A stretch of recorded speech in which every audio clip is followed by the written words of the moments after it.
Apa kata Rasulullah? Di sini ada wejangan, jangan pernah meremehkan orang.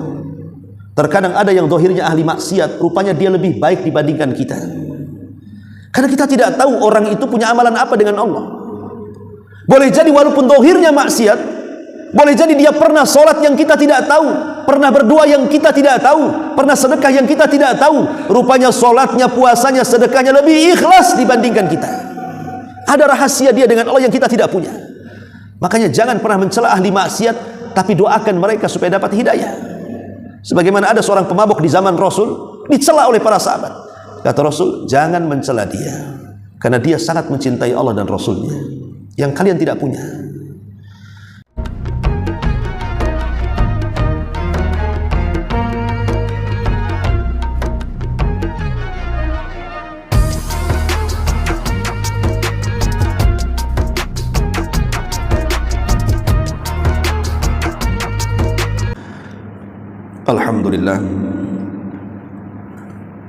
Alhamdulillahilladzi arsala rasulahu bil huda wa dinil haqq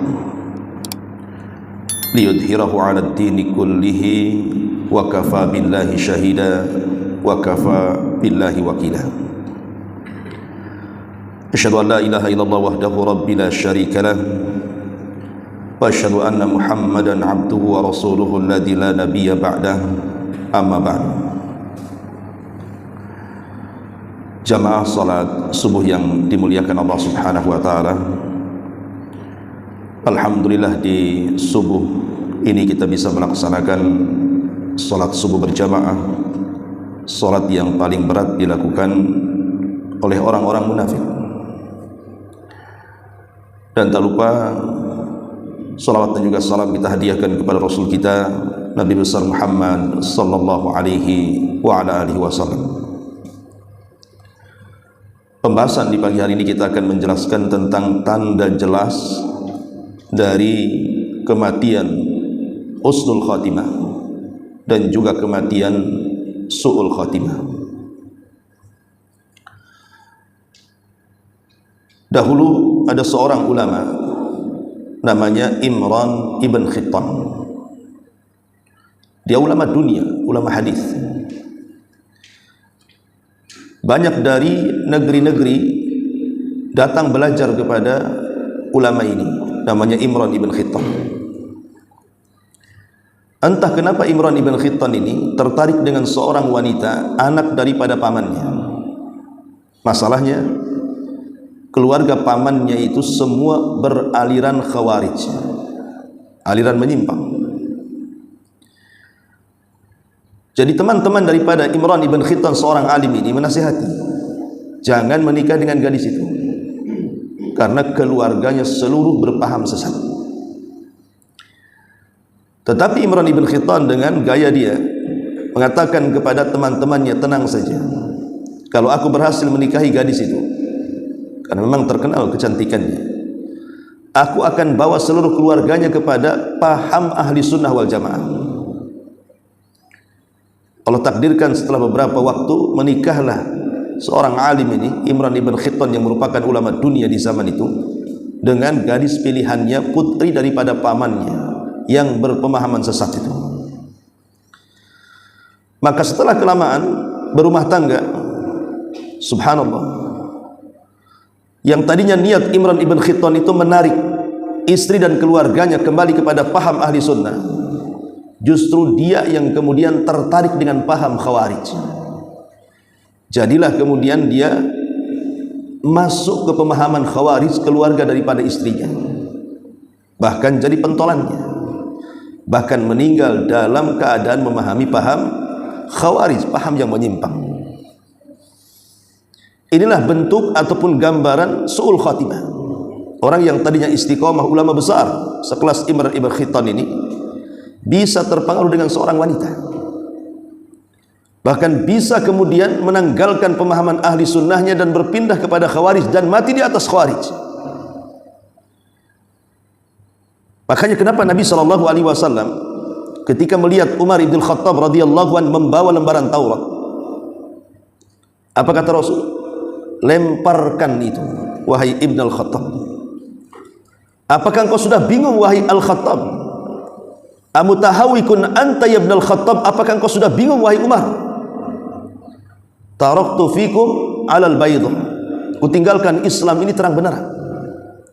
Lailuha kanahariha la yazigu anha illa halik. Di mana malamnya sama dengan siangnya, dan siapapun yang menyimpang dari Islam ini pasti dia binasa. Lihat bagaimana Nabi SAW khawatir kepada Umar ketika membawa lembaran Taurat dan suruh untuk melemparnya. Kalau manusia sekelas Umar saja dikhawatirkan Rasul bisa menyimpang. Padahal siapa Umar? Umar adalah orang yang kalau berjalan di satu jalan kemudian berpapasan dengan setan-setan yang lari. Umar adalah orang yang apabila berpendapat turun wahyu. Tetapi walaupun demikian, Rasul mengkhawatirkan kalau seandainya Umar itu bisa berpaling gara-gara lembaran Taurat yang di tangannya. Maka Rasul mengatakan, lemparkan lembaran itu. Begitulah hati manusia, bisa berbolak-balik. Makanya Nabi SAW kalau sholat, terutama sebelum salam, terkadang berdoa, ya muqallibal qulub tsabbit qalbi ala taati. Wahai zat yang membolak-balikan hati, tetapkan hatiku di atas ketaatan kepadamu. Sampai Ummul Mukminin Ummu Salamah radhiyallahu anha bertanya, ya Rasulullah, kenapa asik doa itu yang keulang-ulang dalam salat? Maka Nabi SAW mengatakan, ya Ummu Salamah, hati semua manusia itu berada dalam genggaman Allah. Allah bisa saja membolak-balikan hati seseorang. Makanya kenapa kemudian kita berdoa kepada Allah Subhanahu wa taala, jangan sampai kita ini dibolak-balikan hati oleh Allah saat kematian kita.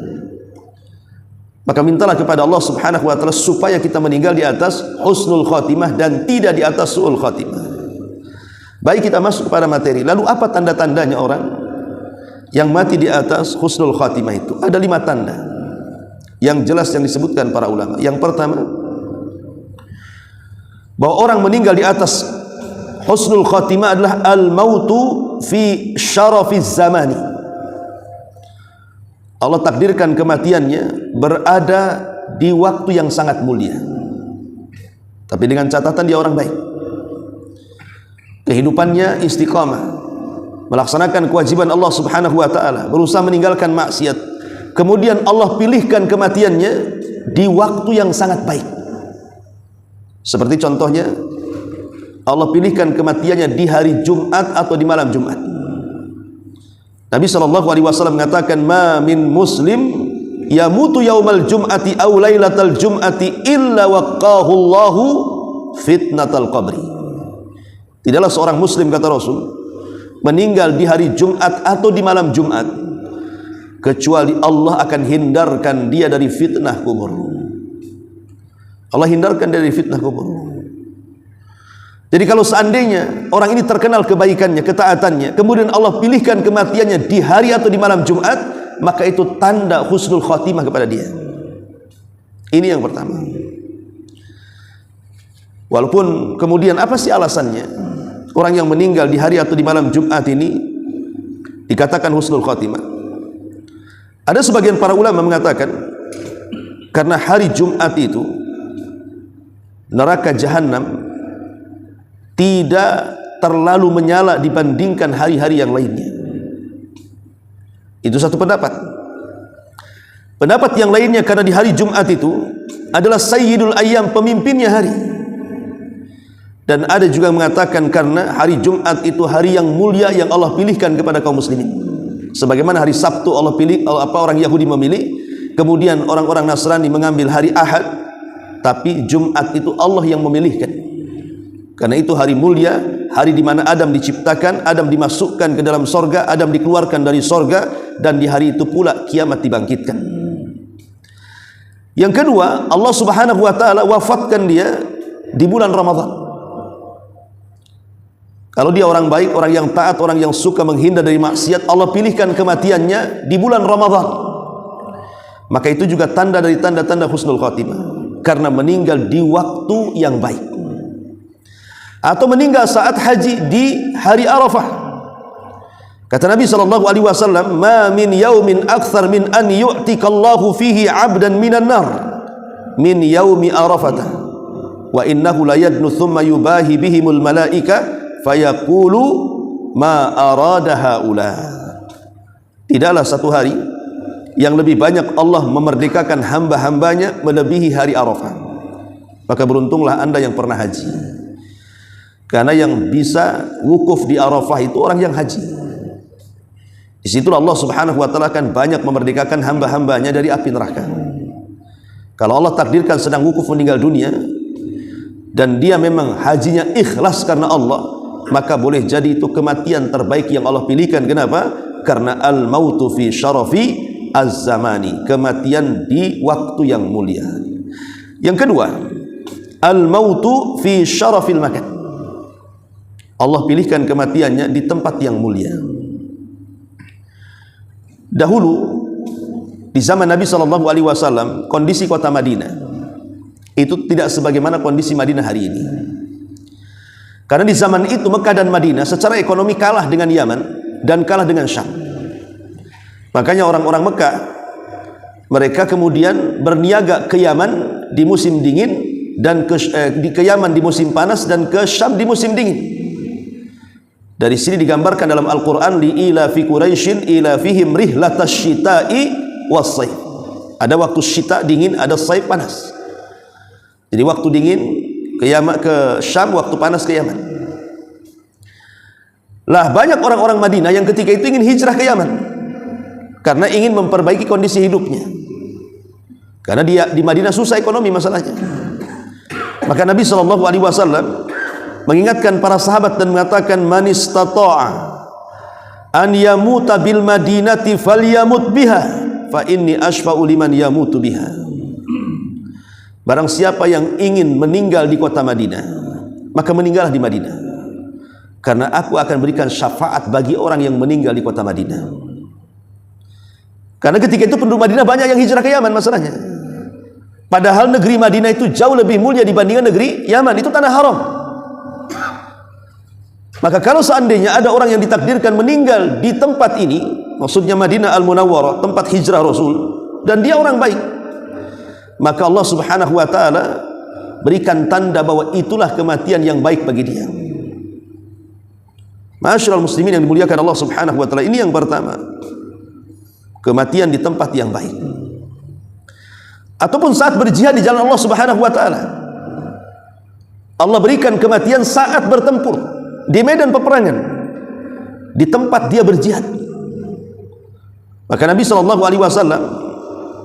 ketika melihat Jabir bin Abdullah yang menangis gara-gara ayahandanya Abdullah ibn Haram terkapar karena meninggal atau mati syahid dari perang Uhud. Karena di perang Uhud ini kan ada 70 sahabat yang kemudian mati, yang disebut dengan syuhada Uhud. Lah salah satunya Abdullah ibnu Haram, ayahanda daripada Jabir bin Abdullah. Saat kematiannya Jabir menangis. Kenapa? Karena itu orang tua satu-satunya, sementara ibunya juga sudah meninggal, dan dia anak laki-laki satu-satunya, 8 saudaranya semua perempuan. Jadi dia merasa kehilangan ayahnya. Maka Nabi SAW mengatakan, ya Jabir, tabki aw la tabki, menangis ataupun kau tidak menangis, ayahmu memiliki keutamaan. Malaikat akan datang dengan sayap-sayap mereka menaungi jasad ayah. Ya Jabir, wahai Jabir, kata Rasul, tabki aw la tabki, menangis ataupun kau tidak menangis, ayahmu sudah diajak bicara Allah tanpa perantara. Kemudian Nabi SAW menceritakan bagaimana Allah bicara dengan Abdullah ibn Haram saat kematiannya di perang Uhud.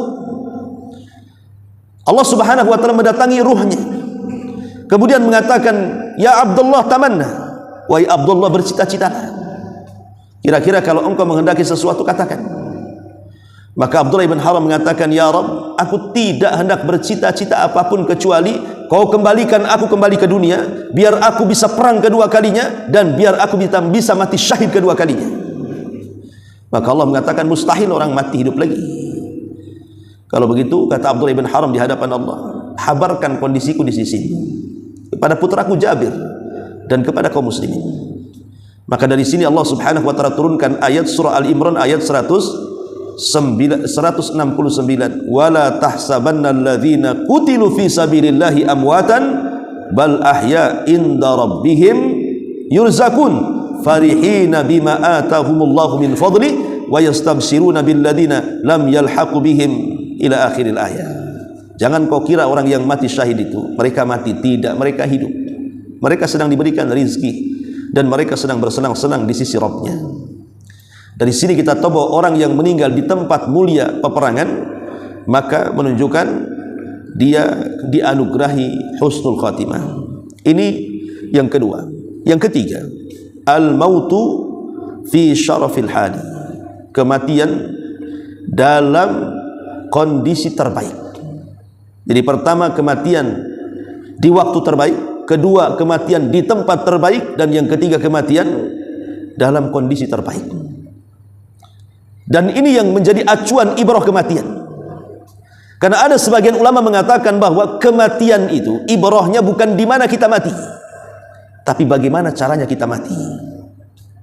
Mati boleh di mana saja.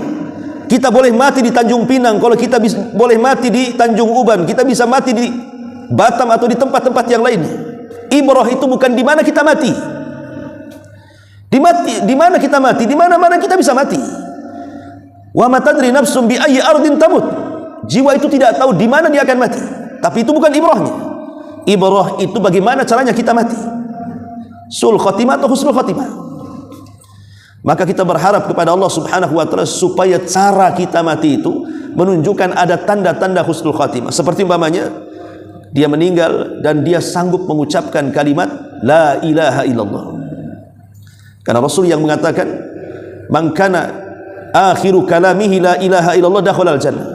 Siapa yang akhir ucapannya la ilaha illallah, maka Allah jamin masuk surga. Karena dia mati di atas tauhid.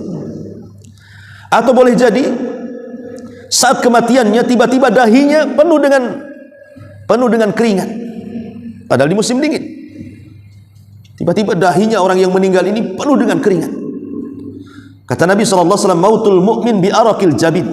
Kematian seorang mukmin itu dengan adanya keringat di dahinya.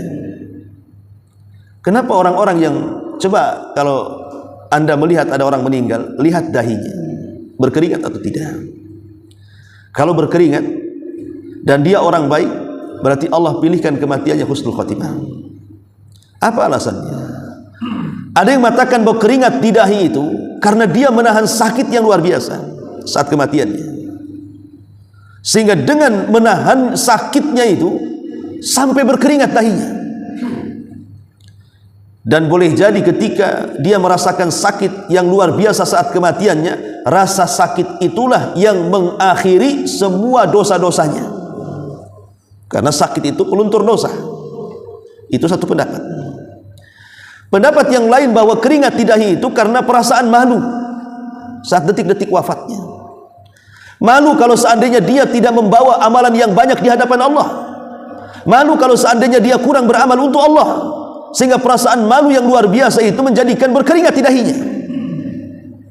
Dan itu juga tanda husnul khatimah. Tapi ada juga ulama mengatakan itu menunjukkan Allah mudahkan kematiannya dengan adanya keringat di keningnya. Tapi apapun alasan para ulama, bahwa tetap kita mengacu kepada hadis Nabi SAW, mautul mu'min bi arakil jabin. Kematian seorang mukmin itu dengan tanda adanya keringat di kening atau dahinya. Itu sudah cukup menunjukkan bahwa orang yang baik dipilihkan kematiannya seperti itu, berarti itu tanda husnul khatimah. Ma'asyiral muslimin wal muslimat rahimakumullah. Atau mungkin Allah Subhanahu wa taala pilihkan kondisi dalam kondisi dia mati syahid. Syahid itu kan tidak mesti harus di pertempuran kan gitu ya. Orang yang ketika pergi nelayan, pamannya Anda seorang nelayan dan Anda orang baik, senantiasa melaksanakan ketaatan, kewajiban dan berusaha menghindar dari kemaksiatan, sementara pekerjaan sehari-hari menjadi nelayan. Ketika dia berangkat nelayan, dia niat bahwa saya bekerja itu karena Allah untuk menghidupi keluarga, berarti kerjanya ibadah karena ada niat. Tiba-tiba ketika di tengah lautan tenggelam pula dia, mati. Itu mati syahid. Syahid di akhirat walaupun tidak syahid di dunia. Atau seorang tukang bangunan, tiba-tiba dia sedang bekerja, tahu-tahu robohlah itu bangunan mengenai kepalanya, tiba-tiba meninggal. Dan dia orang baik, maka itu dia mati syahid. Atau tiba-tiba sakit perut kemudian meninggal, atau seorang wanita yang melahirkan, memperjuangkan keluar anaknya, tiba-tiba meninggal. Jadi mati syahid itu banyak sekali gitu. Kalau seandainya Allah pilihkan kematian seperti itu, dan dia orang baik, sekali lagi boleh jadi itu tanda husnul khatimah kepada dia. Ini yang ketiga. Kemudian yang keempat, al-mautu, kematian saat dia melakukan amal saleh. Kematian saat dia melakukan amal saleh. Boleh jadi ketika dia puasa dia meninggal, ketika dia baca Quran dia meninggal, seperti Utsman ibn Affan ketika baca Quran dia meninggal, ketika dia sedang sujud dia meninggal. Seperti ada seorang syekh bercerita, ada orang tua. Orang tua ini bukan seorang ulama. Orang tua ini orang biasa, tapi dia rajin ke masjid. Entah kenapa orang tua ini selepas sholat dia datang kepada imam sholatnya dan mengatakan, Pak Imam, ini kejadiannya di Riyadh. Pak Imam, ajarkan kepadaku satu hadis yang aku bisa berdakwah dengan hadis itu. Akhirnya imam sholat ini kaget karena jarang-jarang ada makmum bertanya. Terlintaslah di kepala Pak Imam ini satu hadis Nabi. Kata Pak Imam ini, baik, aku ingat satu hadis Nabi.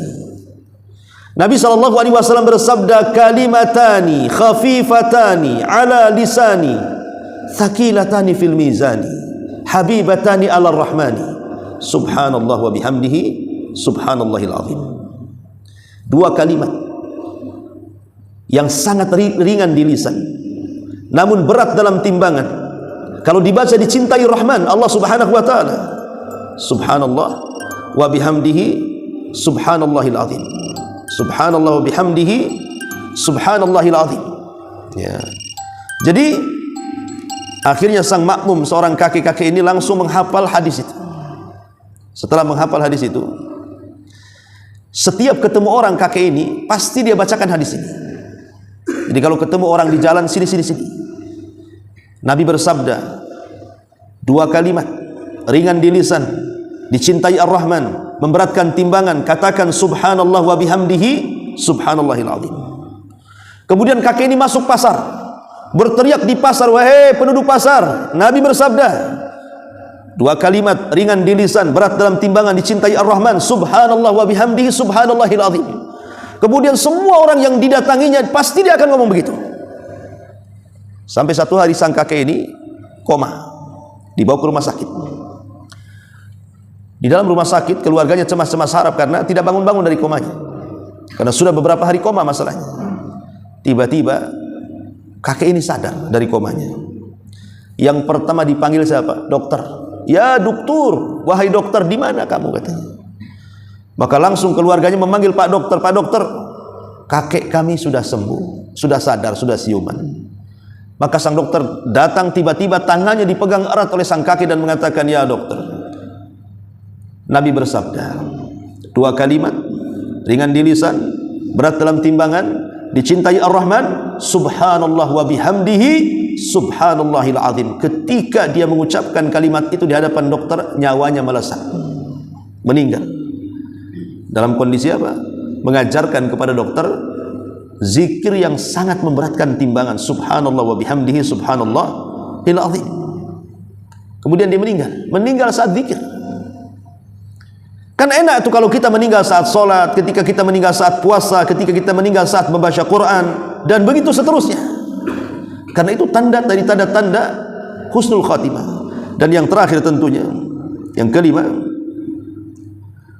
terkadang Allah Subhanahu wa taala berikan tanda yang berbeda dengan layaknya orang-orang yang meninggal dunia. Walaupun tanda-tanda itu tidak ternaskan dalam Quran ataupun hadis, tapi para ulama ada yang menggolongkan tanda-tanda ini bisa saja itu menunjukkan husnul khatimah. Seperti umpamanya orang meninggal tiba-tiba tersenyum, orang meninggal tiba-tiba keluar wewangian dari badannya, orang yang meninggal tiba-tiba kemudian dia sedang mendakwahkan sesuatu, mengucapkan zikir sesuatu, tiba-tiba membaca Quran. Seperti contoh namanya kisah anak muda yang dicintakan dengan Quran. Jadi ada anak muda di Timur Tengah itu yang dicintakan dengan Quran. Di zaman itu belum ada handphone, masih ya handphone jadul gitu ya. Jadi anak muda di zaman itu ada orang yang suka dengan Quran, belilah dia Quran saku. Kalau sekarang baca Quran tinggal tengok handphone saja, buka aplikasi kan. Kalau dulu kan pakai Quran saku gitu ya, Quran yang bisa ditaruh di sakunya, namanya Quran saku. Saking cintanya anak muda dengan Quran, dia tidak malu-malu baca Quran. Di kereta dia baca Quran, di mobil dia baca Quran, di pesawat dia baca Quran, di tempat-tempat umum dia baca Quran, tidak malu. Sementara anak-anak muda di zaman sekarang, aduh, jangan lagi baca Quran. Nampak di sampingnya ada wanita cantik, waktu datang sholat, padahal dia harus sholat di pesawat itu, tidak mau sholat, dia malu katanya. Dan ada orang yang seperti itu, malu sholat gara-gara di keramaian. Jadi satu hari anak muda ini mengendarai mobil, tiba-tiba kecelakaan hebat mobilnya. Semua mati kecuali anak muda ini, tapi anak muda ini pun sakaratul maut. Anak muda ini langsung dibawa ke mustasfa, ke rumah sakit. Di rumah sakit anak muda ini terus membaca ayat Al-Quran suratul Najm. Wan najmi idza hawa ma dhalla sahibukum wa ma gawa wa ma yantiqu anil hawa in huwa illa wahyun yuha. Itu saja diulang-ulang kalimat itu. Surah An-Najm ayat 1 sampai 5 dibaca oleh dia, diulang-ulang. Sampai pada waktunya ketika dia mengucapkan wa ma yantiqu anil hawa in huwa illa wahyun yuha, tidaklah Muhammad berbicara dengan hawa nafsunya, yang dibicarakan Muhammad adalah wahyu yang diwahyukan kepadanya. Itulah ayat yang terakhir dibaca dia, kemudian dia meninggal dunia. Lihat, ayat yang dibaca pun disesuaikan dengan hobi dia membaca Quran, kemudian meninggal. Lah inilah 5 ciri yang disebutkan para ulama tentang ciri-ciri husnul khatimah. Baik kita bicara kebalikannya, ada orang-orang yang ditakdirkan meninggal su'ul khatimah. Apa tanda-tandanya? Pertama, fasadul mu'taqad. Orang yang su'ul khatimah, tanda-tandanya ketika kematiannya dia memiliki paham sesat. Seperti tadilah orang-orang Khawarij, menyimpang pemahamannya. Contoh umpamanya dalam kehidupan, kan ada ucapan-ucapan itu yang tanpa sadar orang mengucapkannya bisa kufur. Ada perbuatan-perbuatan itu kalau dilakukan tanpa sadar, perbuatannya mengeluarkan dia dari Islam. Contoh umpamanya ucapan kufur. Dia mengatakan semua orang merdeka, bisa memilih agama apa saja. Itu kan ucapan kufur tuh. Dia tidak meyakini kebenaran Islam namanya kan. Seperti yang dilakukan Islam liberal, mengatakan apa? Manusia itu bebas memilih agama, jangan dipaksakan. Karena semua agama itu sama. Banyak jalan menuju Roma, toh juga sampai juga di Roma. Artinya banyak jalan menuju surga, mau apa saja nanti juga masuk surga katanya. Lalu apa juga dengan firman Allah kalau begitu? Inna dina indallahil Islam. Agama satu-satunya di Allah adalah agama Islam. Wa man yabtaghi ghairal islami dinan falan yuqbala minhu wa huwa fil akhirati minal khasirin. Siapa yang mencari agama selain Islam maka ditolak agamanya dan di akhirat termasuk orang merugi. Lalu apa dengan ayat-ayat ini kalau dia mengatakan seperti itu? Makanya pemahaman seperti ini bisa mengeluarkan orang dari Islam tuh. Mengatakan semua agama sama, kita ini bebas memilih agama, atau mungkin hukum di luar dari hukum Allah lebih pantas, lebih mulia dibandingkan hukum Allah, dan begitu seterusnya. Ada kata-kata itu di masyarakat yang tanpa sadar mengeluarkan dia dari Islam. Kalau kata-kata itu tidak dicabut sampai dia meninggal, boleh jadi dia meninggal di atas su'ul khatimah. Ini satu. Yang kedua, ya, mukhalafatul batin li zahir. Seseorang yang menyelisih antara zahir dan batinnya. Ada orang yang nampak di hadapan kita, nampaknya dia ahli ibadah. Oh, sering ke masjid, sering ke pengajian, sering puasa. Ada yang secara lahiriah, secara lahiriah, nampak di hadapan kita dia orang soleh. Tapi hakikatnya dia menampakkan kesolehan itu hanya untuk ria-riaan saja, hanya untuk sum'ah-sum'ahan saja. Dia sholat supaya manusia menganggap dia ahli sholat, dia puasa supaya manusia menganggap dia ahli puasa, dia baca Quran supaya manusia menganggap dia qari, dan begitu seterusnya. Orang yang menampakkan amal solehnya dalam rangka ria, itu tidak diterima walaupun zahirnya dia baik. Karena amal soleh itu baru diterima kalau satu, ikhlas karena Allah, dua, mencontoh Rasulullah. Kalau kita tidak ikhlas dan tidak mencontoh Rasulullah, tidak akan diterima amal itu. Lah salah satunya ikhlas karena Allah, tidak ria dan tidak sum'ah, tidak takabur dan tidak ujub. Orang yang ibadahnya hanya untuk manusia, bukan untuk Allah, ketika dia meninggal dunia walaupun di atas ibadah, tetap dia su'ul khatimah. Tetap dia su'ul khatimah. Karena ada orang-orang itu yang merasa dirinya lebih baik dibandingkan orang sehingga meremehkan orang. Ada satu ucapan yang bagus dari Abdullah bin Umar radhiyallahu anhu saat ditanya tentang makna takwa. Ibnu Umar, takwa itu apa? Apa kata Ibnu Umar? Takwa itu alla tadhunanna annaka khairun min ahadin. Orang yang bertakwa adalah orang yang tidak menyangka dirinya jauh lebih baik dibandingkan orang. Jadi Ibnu Umar mengatakan, kalau Anda betul-betul bertakwa, jangan membanggakan diri dan meremehkan orang. Karena ada orang-orang itu merasa dirinya lebih hebat, lebih ahli ibadah, lebih berilmu dibandingkan yang lainnya. Makanya di zaman Nabi, sahabat sedang berkumpul nih, membicarakan tentang satu orang yang ibadahnya luar biasa, sholatnya luar biasa, puasanya luar biasa, baca Qur'annya luar biasa, pokoknya top markotop lah bahasa kitanya. Akhirnya kedengaran ke telinga Nabi bahwa para sahabat yang sedang berkumpul ini membicarakan satu sahabat yang menurut mereka luar biasa ibadahnya. Maka berkumpullah mereka dengan Nabi. Ketika mereka sedang berkumpul, tiba-tiba orang yang dibicarakan keluar. Nampaklah orang itu masih basah kepalanya, nampak habis wudhu mungkin, kemudian hitam jidatnya karena ahli sujud, kemudian matanya juga agak sedikit loyo karena ahli sholat malam. Kata para sahabat Rasul, orang yang kita bicarakan ada orangnya, tuh orangnya tuh, dia mau kemari. Maka Rasul kemudian memandang orang yang dimaksud para sahabat, tapi di luar perkiraan para sahabat. Ketika semua sahabat memuji, Rasul pula tiba-tiba mencela dan mengatakan, inni ra'aitu wajhahu, kata Rasul, suf'ata syaitan, aku lihat di wajahnya ada sentuhan setan. Kata Rasul, aku melihat di wajahnya ada sentuhan setan, katanya. Sahabat bingung, apa maksudnya kami memuji dia, Rasul mencela dia. Ketika kemudian orang yang dimaksud para sahabat betul-betul datang ikut di majelis Rasul, akhirnya Rasul ingin membuktikan di hadapan para sahabat dan mengatakan kepada orang yang dimaksud sahabat ini, ya fulan, demi Allah, aku ingin bertanya karena Allah, jawab dengan jujur.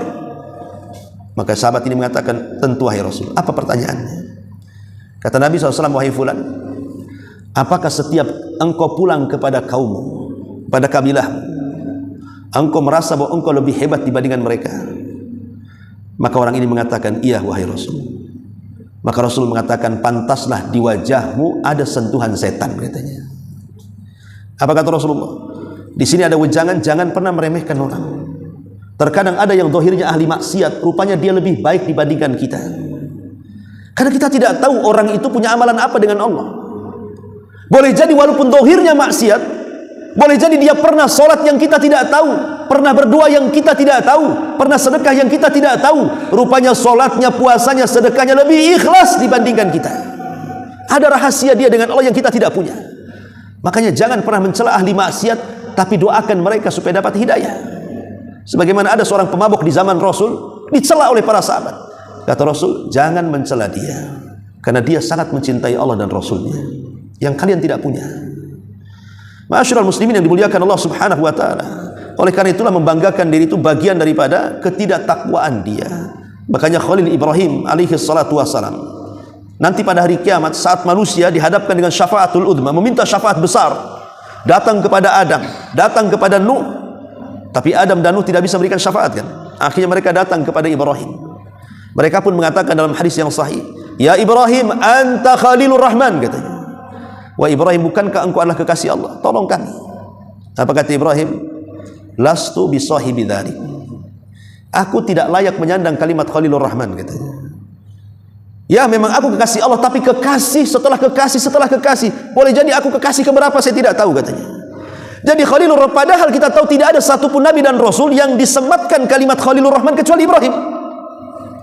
Siapa lagi coba nabinya yang digelarkan kalimat Khalilur Rahman, kekasih Allah itu? Hanya Ibrahim saja. Tapi Ibrahim mengatakan, aku tidak layak menyandang kalimat itu, karena rendah dirinya, rendah hatinya. Kadang-kadang kita saja baru tingkat RT, kenalkan saya RT, katanya, biar orang tahu dia RT. Kenalkan saya RW, padahal ya kalau mau mengenalkan maksudnya supaya tahu, nggak ada masalah. Tapi kalau membanggakan seolah-olah dia adalah tokohnya di situ, itu tidak bagus. Ya, itu namanya tidak takwa hatinya. Ma'asyiral muslimin yang dimuliakan Allah Azza. Yang kedua, intinya bahwa kematian sul khatimah ketika dia meninggal di mana zahirnya menyelisihi batinnya. Kemudian yang nomor tiga, al-israr alal ma'asi, meninggal karena dia terus-menerus di atas kemaksiatan. Meninggal sedang mabuk. Di kampung saya di Jawa Barat itu dulu Zaman saya masih kecil kan banyak preman-preman kampung tuh. Mereka kalau mabok, kan begitu biasa ya. Orang kalau terbiasa mabok, pasti sama dengan orang yang makan pil haram kan, ganja dan yang semacamnya, heroin ya. Biasanya kan kalau mereka suka minum, pasti dosisnya akan ditinggikan. Sebab kalau tidak pernah ditinggikan, tidak akan berasa lagi. Makanya kenapa ada yang overdosis kan? Karena dosisnya selalu ditinggikan supaya berasa. Lah orang-orang desa dulu, kalau preman kampung dulu itu, biasanya dulu ada namanya cap janggut itu, anggur cap janggut itu biasanya untuk mabok tuh. Ketika kemudian minum itu nggak berasa, dicampur apa? Dicampur spiritus. Tahulah spiritus kan, untuk petromak tuh. Nggak berasa juga, dicampur pil BK, pil untuk anjing gila. Jadi oplosan tuh. Akhirnya lomba mabok-mabokan. Subhanallah, memang Allah takdirkan. Ada sekitar 5 preman meninggal di tempat gara-gara mabok itu. Ya gimana coba? Dicampur spiritus, dicampur pil BK, pil anjing pula kan. Apa nggak mati dia? Anehnya, malamnya mabok-mabokan, paginya mati. 1 minggu desa saya senyap, nggak ada orang keluar. Takut 5 preman yang mati ini hidup lagi. Katanya ada orang meninggal, ada orang yang melihat preman-preman itu hidup lagi sedang duduk-duduk di jembatan katanya. Orang kampung kan begitu. Sampai preman pun takut sama itu. Seminggu tidak ada orang keluar. Jadi lihat, kadang-kadang orang dibuat mati itu sedang minum khamr, naudzubillah. Kadang-kadang dia sedang berzina, naudzubillah. Kadang-kadang dia sedang berjudi, kadang-kadang sedang bergibah atau yang lainnya. Maka jangan sampai kemudian kita meninggal di atas maksiat, karena itu tanda sul khatimah. Atau yang keempat, al-inkibabu ala dunya, meninggal ketika dia cinta-cintanya dengan dunia. Terkadang begini, ada orang bercita-cita di masa muda, dia ingin bekerja keras supaya tua itu kaya raya, dan dia bisa beristirahat, fokus ibadah. Dan dia sangka kalau sudah dia kaya, dia bisa menguasai harta, dan dia bisa bersedekah sesuka dia. Ingat, harta itu tidak bisa dikuasai. Niatnya kita menguasai harta, ujungnya harta yang berkuasa kepada kita. Karena banyak orang-orang yang sudah kaya, sudah tua, usianya sudah lanjut usia 60-70 tahun, bukannya berhenti, padahal kalau dia berhenti cukup tuh kekayaannya untuk dia dan 7 turunannya. Tapi makin sibuk buat cabang perusahaan sana, perusahaan sini, sampai lupa diri, akhirnya meninggal, harta sendiri tidak dibawa, mati. Nah ini kan sul khotimah namanya. Sul khotimah. Ingat, ada orang-orang yang seperti itu ketika susah memang dia mengatakan, saya kalau kaya Ustaz, saya akan infak katanya. Sudah kaya, bukan dia menguasai harta, harta yang menguasai dia. Ya. Sampai ada orang kaya yang jatuh miskin datang ke saya. Ustaz, coba kalau saya ketemu Ustaz waktu saya kaya, katanya, saya bangun pondok Ustaz katanya. Jadi saya bilang, kenapa kau datang miskin-miskin ke saya? Kenapa ngomong itu sudah miskin? Kenapa ketika kaya kau tidak datang kemari? Sudah miskin datang pula cerita sama saya. Karena sudah tidak punya kekayaan lagi. Coba kalau masih kaya, belum tentu juga dia datang ke saya, kan begitu. Karena harta itu tidak bisa dipegang, tapi harta bisa memegang kita.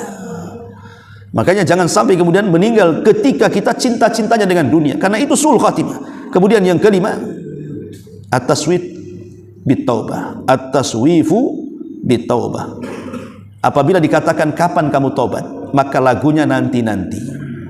Nantilah saya kalau tobat itu habis umroh katanya. Dikumpulin duit untuk umroh. Sudah umroh masih juga tak tobat. Katanya habis umroh tobat. Iyalah nanti habis haji katanya. Haji dia. Habis haji tak tobat juga. Katanya habis haji mau tobat. Iyalah nantilah, nunggu usia-usia 60 tahun katanya. Ada orang yang lagunya disuruh tobat itu nanti-nanti saja. Nanti-nanti. Lah kalimat nanti-nanti ini bisa bahaya. Karena sebelum tobat datang pula ajal dia, maka bisa sul khatimah. Dan yang terakhir tentunya adalah al-udul anil istiqamah. Dia berpaling dari istiqamah. Awalnya rajin ke masjid, rajin sholat, rajin puasa, lama-lama futur, entah apa masalahnya. Tak nampak pula di masjid orang ini, tak nampak di pengajian, sudah malas puasa, sudah malas ibadah. Maka orang-orang yang keluar dari istiqamah ini hati-hati, bahaya. Maka kata Nabi SAW, khairul a'mal adwamuha wa in qalla. Sebaik-baik amal itu yang dilakukan istiqomah walaupun sedikit. Jangan memborong banyak ibadah nanti bosan. Allah itu tidak bosan dengan ibadah kita, kita yang bosan dengan ibadah kita sendiri. Kalau Allah tidak bosan, kita yang akan bosan. Maka Jangan diborong semua ibadah, ambil yang sedikit tapi terus menerus. Itulah istiqomah. Makanya dahulu di zaman para sahabat ada seorang sahabat namanya Abdullah ibn Amr ibn As radhiyallahu anhu. Dia pakar Quran, pakar puasa, pakar salat malam. Akhirnya nasihati Nabi agar dikurangi salatnya, dikurangi baca Qurannya, dikurangi puasanya. Karena dia setiap hari puasa. Kata Rasul, cukuplah sebulan 3 kali saja. Gak usah tiap hari puasa. Maksudnya puasa ayyamul bid. Kata Abdullah ibn Amr ibn As, saya mampu lebih daripada 3 hari. Ya sudah, kalau begitu puasa Senin Kemis, kata Rasul. Sepekan 2 kali. Oh, saya sanggup Rasul lebih daripada itu. Kata Rasul, ya sudah, puasa Daud kalau kau sanggup. Dan tidak ada yang lebih baik dibandingkan puasa Daud. Setelah itu dia mengambil puasa Daud. Setelah tua, waktu muda ya bisa dia puasa Daud. Setelah tua, keberatan dia. Dan merasa bahwa dia tidak sanggup berpuasa Daud lagi. Baru dia menyadari apa? Nasihat Nabi. Kenapa dia tidak mengambil nasihat Nabi yang paling ringan supaya sampai tua dia bisa istiqomah? Mungkin umpamanya puasa ayyamul bid kan agak ringan kan, karena sebulan 3 kali. Boleh jadi sampai tua kita bisa melakukannya. Tapi kalau puasa Daud sampai tua kan udah beda kekuatannya kan. Makanya Abdullah bin Amr bin As baru menyesal, kenapa aku tidak mengambil rukhsahnya Nabi, katanya, supaya aku bisa istiqomah. Nah, begitulah ikhwatu fiddin yang dimuliakan Allah Subhanahu wa taala. Di antara tanda kematian su'ul khatimah dan husnul khatimah. Wallahu a'lam bishawab. Sebelum saya tutup, silakan kalau ada yang ditanyakan. Tidak ada. Alhamdulillah, sudah paham semuanya. Subhanakallah bihamdika, asyhadu an la ilaha illa anta, astaghfiruka wa atubu ilaik. Allahu ta'ala. Assalamualaikum warahmatullahi wabarakatuh.